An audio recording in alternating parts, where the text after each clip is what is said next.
Evangelion, Manifesto.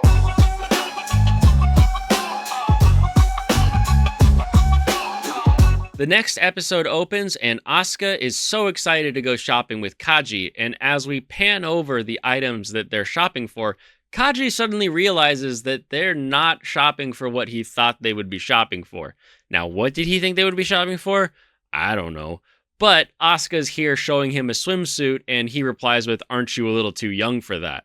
We learn that Asuka and the class are going on a trip to Okinawa, and my guess is that she told Kaji, "I need help shopping for school supplies for the trip," and is trying to trick him into helping her pick out a bathing suit, and Kaji is just not into it, clearly.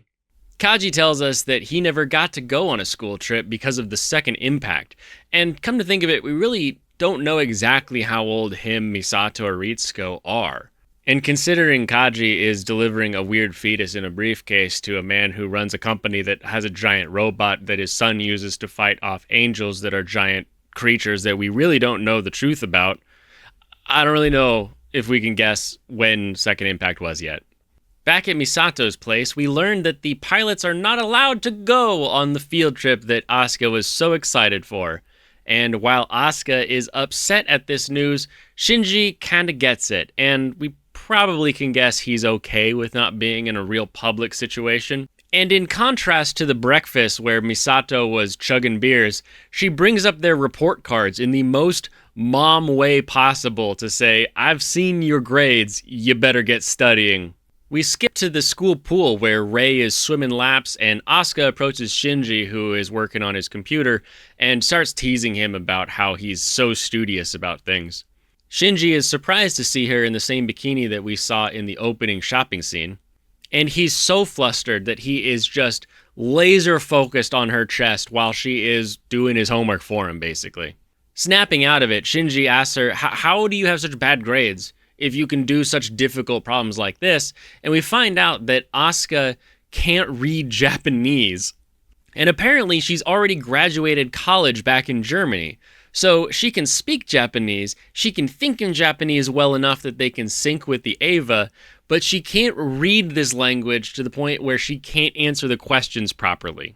It's a nice quick lesson that even if somebody can't speak or communicate how smart or dumb they are, that they might actually be smart. Or they could be dumb. After this new revelation about Asuka, she then holds her hands on her chest and asks Shinji if she warms up her breasts, would they get bigger or smaller, to explain thermal expansion. Thermal expansion. With Shinji sufficiently embarrassed at this notion, she goes off to practice diving that she won't get to do in Okinawa, and we then cut to Nerve, who is dropping a probe in some lava, and right before the probe gets crushed completely, we learn that the pattern is blue, which is code word for, it's an angel. We join Akari and Fuyutsuki in the secret boardroom full of colorful desks, and they're talking about how they want to go on the attack, and the board responds with, "Remember what happened 15 years ago." We move on to a pre-mission briefing where we learn that this sort of chrysalis deep down in the lava is actually a form of an angel before it transforms into the types that we've already seen. It has a very fetus-like shape, and it's in an oval, which I feel like we've seen before. And before we can decide whether or not this is the same sort of shape as the Atom embryo we saw earlier, Asuka is chosen to go on the mission in Unit 2. She puts on her plug suit, and when she hits her wrist, everything feels normal, but when she hits the other wrist, as instructed by Ritsuko, it swells up like she's the blueberry girl from Willy Wonka. She cries at the fact that she looks fat and goes running out to where her Eva is, only to find that her Evangelion is also in a big bulbous heat-proof suit. She starts complaining that Shinji should do this instead because she doesn't want to look stupid while she's doing it, and then we hear Kaji from an upper railing shout down that he was looking forward to the prodigy from Germany doing this mission.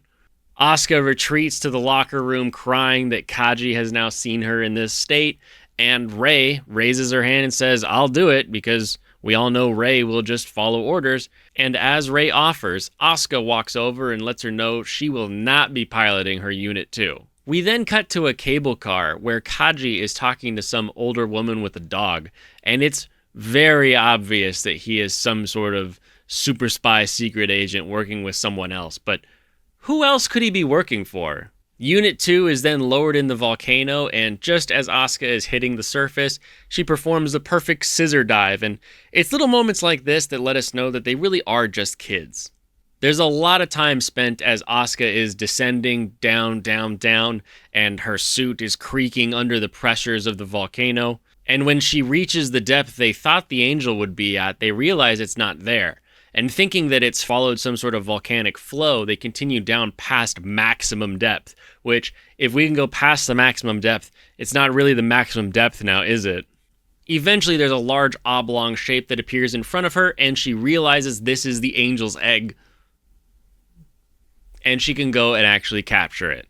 The capture device works perfectly, and she begins her ascent. Everyone back at Nerve and Asuka breathe a sigh of relief, and we get just a few moments of silence before the angel goes crazy. It suddenly transforms and busts out of the cage that Asuka is holding it in, and Asuka is horrified to realize that the progressive knife that she brought broke when she was descending past maximum depth. Shinji, who's waiting in Unit 1 outside of the lava, throws his progressive knife down through the lava to Asuka, who catches it and begins stabbing the angel. And we've seen this progressive knife cut everything, but it is not cutting through this angel. Thinking quickly, both Asuka and Shinji shout thermal expansion, and Asuka cuts one of the coolant hoses attached to her suit, jams it inside the mouth of the angel, and then all of the coolant is pumped into the angel, causing it to swell weirdly, which allows it to be killed. However, the cables that were connecting Asuka to the top have also been torn in the battle, and just as they completely separate and she begins to descend down into the lava, Unit 1 catches her. Now, I know this is a touching moment when Shinji is saving Asuka and Asuka is grateful to him for being a show-off and all of this, but I'm sitting here going, we got this crazy suit, this crazy plug suit, all of these things to make sure that the Eva doesn't melt when it's in the lava, and here's Shinji in Unit 1 just jumping in and saving her. Like, how far down is he? What? How is he not melted? And I mean, I know that the answer is they made an AT field so that it protected the robot. But if the AT field was good enough to protect the units from melting in the lava, why do we have all the weird inflation fetish stuff in the beginning? We cut to the team all at a traditional Japanese ryokan where they're enjoying the hot spring baths, and the girls all shout for Shinji to throw some soap over. Note, don't throw things over the wall at an onsen, even if it's just you and people you know. They don't know how far and hard you're going to throw it. Someone could get hurt. Case in point, someone gets hurt. And on the girls' side, we see Misato, who has kind of a crazy scar on her sternum, and right as we're noticing that, Asuka also asks her about it.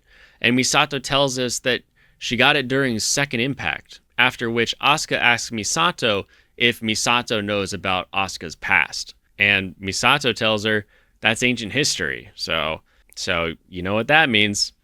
Mystery time! The obvious question that the show literally asked us was, what is Asuka's past? And the other mystery we're adding is, why was Misato scarred by second impact? I definitely prefer when a series shows us a thing, talks about a thing, and then also gives us some background, so that's the kind of thing that a series will do, where if we don't get an answer to why does she have a scar, I'm curious why we even point out that it exists in the first place.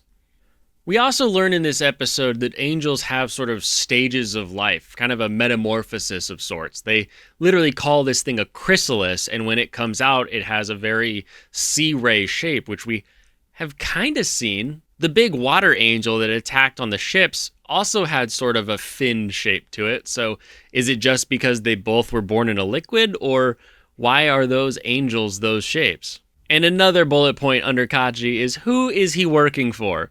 I don't really want to ask who is this old lady in the gondola, because that's sort of a Kaji question here, where if Kaji is this double agent or however many sides of an agent he is going to end up being, who all is he working for? Unlike the beginning of the series, where an angel arc would take a couple episodes, you might have noticed that these last few episodes have each had their own, here's the episode start, angel attacks, we defeat the angel. And it's gotten a lot faster than the previous ones. And I think that's worked really well. It gives you that idea that, okay, now that we're here, we know how to fight angels, let's get rolling, let's see where we go next.